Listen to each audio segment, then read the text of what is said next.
2014, 18 এবং 24 সালে নির্বাচনী ব্যবস্থাকে নির্লজ্জভাবে বিকৃত করে সিস্টেমকে দুমড়ে মুচড়ে ফেলা হয় বলে মন্তব্য করেছেন প্রধান উপদেষ্টা ডক্টর মোহাম্মদ ইউনূস।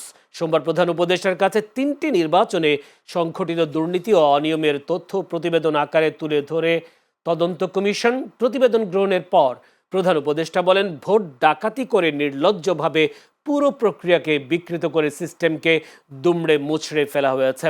নিজেদের মনের মতো একটা কাগজে রায় লিখে দেওয়া হয়েছে। এগুলো জাতির সামনে তুলে ধরা দরকার, পুরো রেকর্ড থাকা দরকার।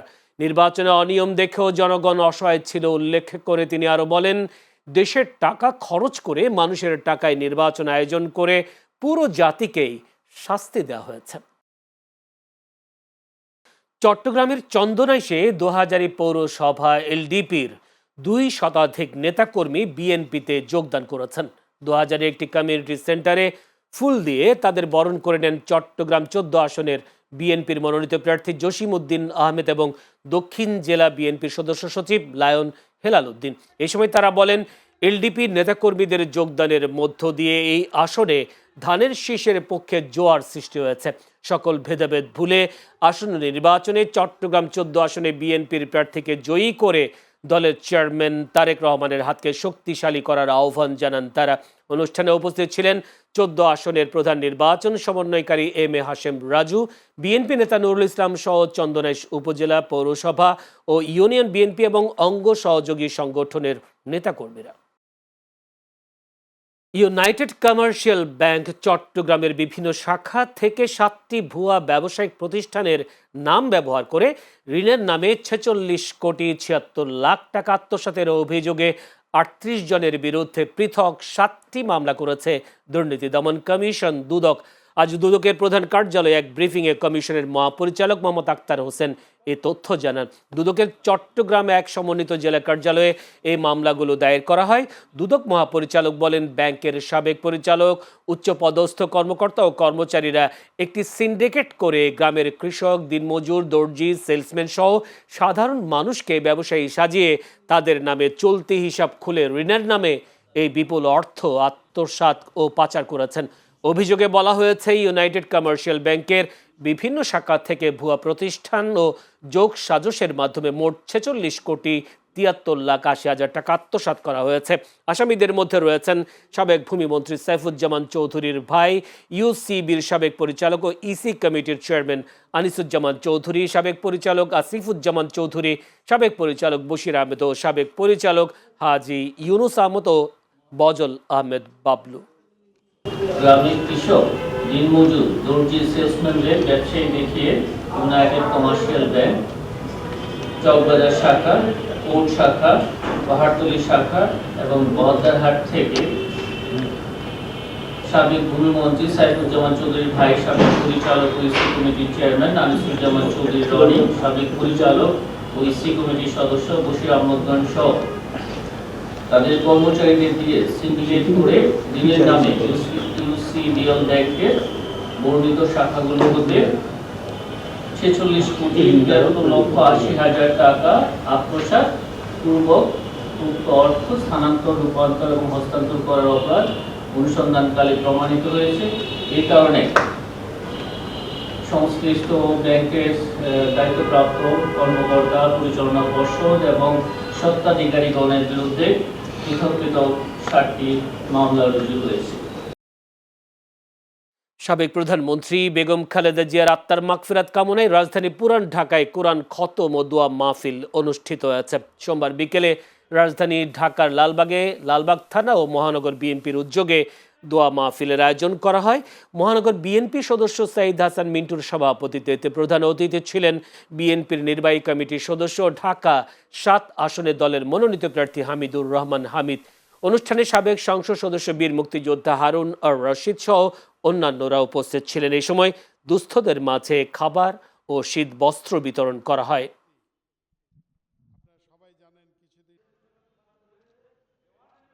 সেবাই আমাদের মূল লক্ষ্য, এই স্লোগানে Uttara nursing home care patient service লিমিটেডের 2য় শাখার উদ্বোধন করা হয়েছে। বিকেলে রাজধানীর ভাসানটেকের দেওয়ানপাড়া এলাকায় Uttara nursing home care patient service লিমিটেডের 2য় শাখায় উদ্বোধন করা হয়। এতে প্রধান অতিথি হিসেবে উপস্থিত ছিলেন বাংলা চলচ্চিত্রের এক সময়কার জনপ্রিয় অভিনেত্রী রিনা খান। প্রতিষ্ঠানের পরিচালক শারমিন আক্তার সাথীর সভাপতিত্বে অনুষ্ঠানে বিশেষ অতিথি ছিলেন জিসান আহমেদ রোবেল সহ গুণীজনরা। এই সময় নার্সিং ব্যবসায় জড়িত অনেকেই উপস্থিত ছিলেন।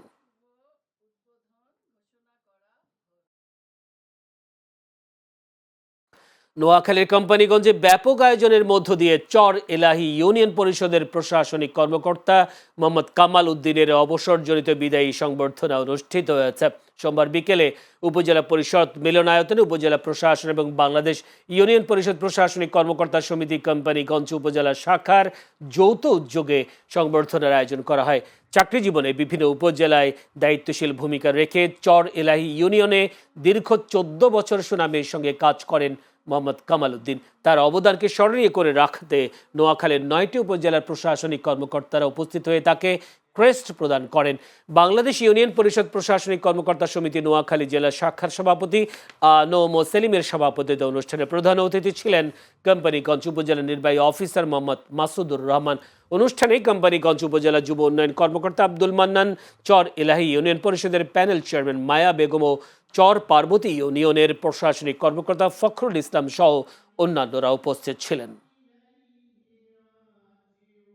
নাটোরের গুরুদাসপুরে রোজি মোজাম্মেল মহিলা কলেজের প্রতিষ্ঠাতা ও সাবেক এমপি প্রয়াত মোজাম্মেল হকের 3য় মৃত্যুবার্ষিকী উপলক্ষে আলোচনা সভা ও দোয়া মাহফিল অনুষ্ঠিত হয়েছে। সোমবার শিক্ষক কর্মচারীদের আয়োজনে মহিলা কলেজ চত্বরে দোয়া মাহফিলের আয়োজন করা হয়।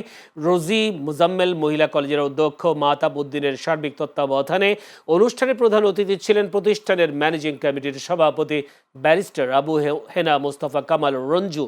এই সময় শিক্ষক, শিক্ষার্থী, অভিভাবকরা উপস্থিত ছিলেন। টাঙ্গাইল জেলা বাস কোচ মিনি বাস শ্রমিক ইউনিয়নের নবগঠিত নগরপুর উপ কমিটির পরিচিতি সভা অনুষ্ঠিত হয়েছে। সোমবার দুপুরে নাগরপুর বাস টার্মিনাল প্রাঙ্গণে নাগরপুর উপ কমিটির আয়োজনে পরিচিতি সভার আয়োজন করা হয়। টাঙ্গাইল জেলা বাস কোচ মিনি বাস শ্রমিক ইউনিয়নের সভাপতি মোহাম্মদ আলীর সভাপতিত্বে সভায় উপস্থিত ছিলেন নাগরপুর উপজেলা বিএনপির সাধারণ সম্পাদক হাবিবুর রহমান, সাংগঠনিক সম্পাদক রফিজ উদ্দিন সহ অন্যান্যরা। নাগরপুর উপকমিটি ঘোষণা করেন টাঙ্গাইল জেলা বাস কোচ মিনিবাস শ্রমিক ইউনিয়নের সাধারণ সম্পাদক মনিরুল ইসলাম লাবলু। আগামী ত্রয়োদশ জাতীয় নির্বাচন উপলক্ষে গণভোট বিষয়ে অংশীজনদের নিয়ে রংপুরের তারাগঞ্জে অবহিতকরণ সভা অনুষ্ঠিত হয়েছে। সোমবার দুপুরে তারাগঞ্জ উপজেলা হলরুমে সভার আয়োজন করা হয়। উপজেলা নির্বাহী কর্মকর্তা মোনাব্বর হোসেনের সভাপতিত্বে সবাই উপস্থিত ছিলেন উপজেলা মুক্তিযোদ্ধা সংসদের আহ্বায়ক আলী হোসেন সহ উপজেলার কর্মকর্তা এবং প্রিন্ট ও ইলেকট্রনিক মিডিয়ার সাংবাদিকরা। অবহিতকরণ সভায় বক্তব্যে উপজেলা নির্বাহী কর্মকর্তা বলেন, এবার নির্বাচনে প্রতিটি ভোটারের 2টি করে ভোট থাকবে। হৃদযন্ত্রের ক্রিয়া বন্ধ হয়ে মাত্র 52 বছর বয়সে শেষ নিঃশ্বাস ত্যাগ করেছেন মুন্সিগঞ্জ প্রেস ক্লাবের সভাপতি মীর বসির উদ্দিন জুয়েল। তার অকাল মৃত্যুতে শোকের ছায়া নেমে এসেছে মুন্সিগঞ্জের সাংবাদিক অঙ্গনে। রোববার রাতে হৃদযন্ত্রের ক্রিয়া বন্ধ হয়ে রাজধানীতে হৃদরোগ ইনস্টিটিউট হাসপাতালে চিকিৎসাধীন অবস্থায় মারা যান তিনি। সোমবার সকালে মুন্সিগঞ্জ শহর জামে মসজিদে তার প্রথম নামাজে জানাজা অনুষ্ঠিত হয়। পরে মীর বসির উদ্দিন জুয়েলের বিদেয়ী আত্মার শান্তি ও মঙ্গল কামনায় দোয়া মাহফিল অনুষ্ঠিত হয়। পরে তাকে নেওয়া হয় গ্রামের বাড়ি টঙ্গিবাড়ি উপজেলার বাহের পাড়া এলাকায়। সেখানেই দ্বিতীয় জানাজা শেষে তাকে পারিবারিক কবরস্থানে দাফন করা হয়। তার মৃত্যুতে 3 দিনের শোক ঘোষণা করেছে মুন্সিগঞ্জ প্রেস ক্লাব। বগুড়ার গাবতলীতে দেশ গড়ার পরিকল্পনার শীর্ষক এক কর্মশালা অনুষ্ঠিত হয়েছে। সোমবার দুপুরে গাবতলী মুক্তিযোদ্ধা স্কুলে গাবতলী শাহজাহানপুর উপজেলা ও পৌর ছাত্র দলের আয়োজনে কর্মশালা অনুষ্ঠিত হয়। ছাত্রদলের কেন্দ্রীয় সহ সাংগঠনিক সম্পাদক জাহাঙ্গীর আলম জনির সভাপতিত্বে কর্মশালায় প্রধান অতিথি ছিলেন বগুড়া জেলা বিএনপির সহসভাপতি মুর্শেদ মিল্টন। বিশেষ অতিথি ছিলেন বগুড়া জেলা ছাত্রদলের সভাপতি আবিবুর রশিদ সন্তান, সাধারণ সম্পাদক এম আর হাসান পলাশ সহ উপজেলা ও পৌর ছাত্র দলের বিভিন্ন পর্যায়ের নেতারা। নওগাঁয় ক্রীড়া উন্নয়নে বিএনপির পরিকল্পনা সম্বলিত লিফলেট বিতরণ করা হয়েছে। সোমবার দুপুরে নওগাঁ সরকারি কলেজে শিক্ষার্থীদের কাছে এসব লিফলেট বিতরণ করা হয়। এই সময় উপস্থিত ছিলেন জাতীয় ফুটবল দলের সাবেক খেলোয়াড় এনামুল হক, আজিমউদ্দিন, সাবেক ক্রিকেটার রুহুল কুদ্দুস পলাশ সহ অন্যান্যরা। এই সময় তারা বিএনপি ক্ষমতায় গেলে খেলাধুলাকে পেশা হিসেবে প্রতিষ্ঠিত ও জাতীয় শিক্ষাক্রমে খেলাধুলাকে বাধ্যতামূলক করা, ক্রীড়া শিক্ষার্থীদের বৃত্তি প্রদান ও ক্রীড়া শিক্ষক নিয়োগ সহ বিএনপির বিভিন্ন পরিকল্পনার কথা তুলে ধরেন।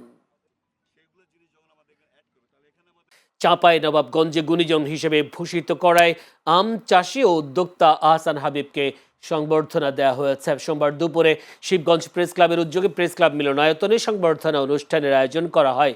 শিবগঞ্জ প্রেস ক্লাবের নির্বাহী সদস্য মুমিনুল ইসলামের সভাপতিত্বে অনুষ্ঠানে বক্তব্য রাখেন প্রবীর সাংবাদিক শফিকুল ইসলাম, বাংলাদেশ সংবাদ সংস্থার জেলা প্রতিনিধি শরীফুল ইসলাম, শিবগঞ্জ প্রেস ক্লাবের সাধারণ সম্পাদক আমিনুল হক ও শিবগঞ্জ গৌড় প্রেস ক্লাবের সাবেক সাধারণ সম্পাদক শামসুন নাহার সোহানা সহ অন্যান্যরা। গণভোটের মধ্য দিয়ে সকলের ভোটের মূল্য ও প্রতিনিধিত্ব নিশ্চিত হবে বলে মন্তব্য করেছেন প্রধান উপদেষ্টার বিশেষ সহকারী অধ্যাপক আলী রিয়াজ। সোমবার রাজশাহীতে হযরত শাহ মখদুম ঈদগাহে আয়োজিত বিভাগীয় ইমাম সম্মেলনে তিনি কথা বলেন। তিনি আরও বলেন, জাতীয় সনদে মানতে নির্বাচিত সরকার বাধ্য হবে, তারা এই অঙ্গীকার করেছে। এ সময় তিনি তত্ত্বাবধায়ক সরকারের গুরুত্ব তুলে ধরে বলেন, দেশে নির্বাচনকালীন তত্ত্বাবধায়ক সরকার জরুরি। এই জন্য সকল রাজনৈতিক দলকে যুক্ত করে একটি প্রক্রিয়ার মধ্য দিয়ে এগোতে হবে, তবেই সকলের কাছে তা গ্রহণযোগ্য হবে। বাংলাদেশে কি হয়? বাংলাদেশে সংবিধান ইচ্ছামতো সংশোধন হয়, 17 বার হয়েছে।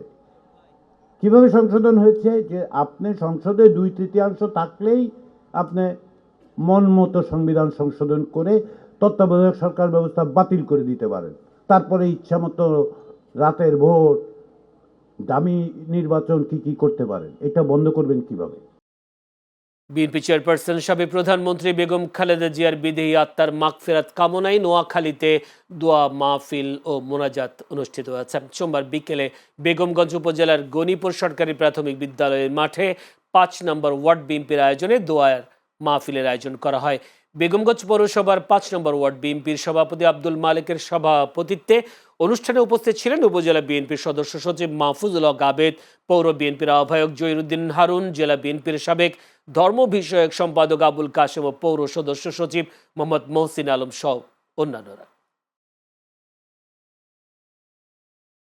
আসন্ন ত্রয়োদশ জাতীয় সংসদ নির্বাচন ও গণভোট উপলক্ষে মৌলভীবাজারের জুড়িতে উদ্বোধকরণ সভা অনুষ্ঠিত হয়েছে। সোমবার দুপুরে উপজেলা প্রশাসনের আয়োজনে রত্না চা বাগান সরকারি প্রাথমিক বিদ্যালয় প্রাঙ্গণে সভার আয়োজন করা হয়। এতে প্রধান অতিথি ছিলেন জেলা প্রশাসক তৌহিদুজ্জামান পাভেল। জুড়ি উপজেলা নির্বাহী অফিসার মারুফ দস্তগীরের সভাপতিত্বে সভায় উপস্থিত ছিলেন জুড়ি উপজেলার সহকারী কমিশনার ভূমি সাবরিনা আক্তার, জুড়ি থানার অফিসার ইনচার্জ দিলীপ কান্ত নাথ, রত্না চা বাগানের ব্যবস্থাপক মোহাম্মদ বশির উদ্দিন আহমদ ও উপজেলা বিএনপির সভাপতি মাসুম রেজা সহ অনেকে। খালেদা জিয়ার আত্মার মাগফিরাত কামনায় আয়োজিত দোয়া মাহফিল পণ্ড করে দেওয়ার অভিযোগ উঠেছে বিএনপির অপর একটি পক্ষের বিরুদ্ধে। একই সাথে প্রায় 2,500 খাবারের প্যাকেট লুট করে নিয়ে যাওয়ারও অভিযোগ করা হয়।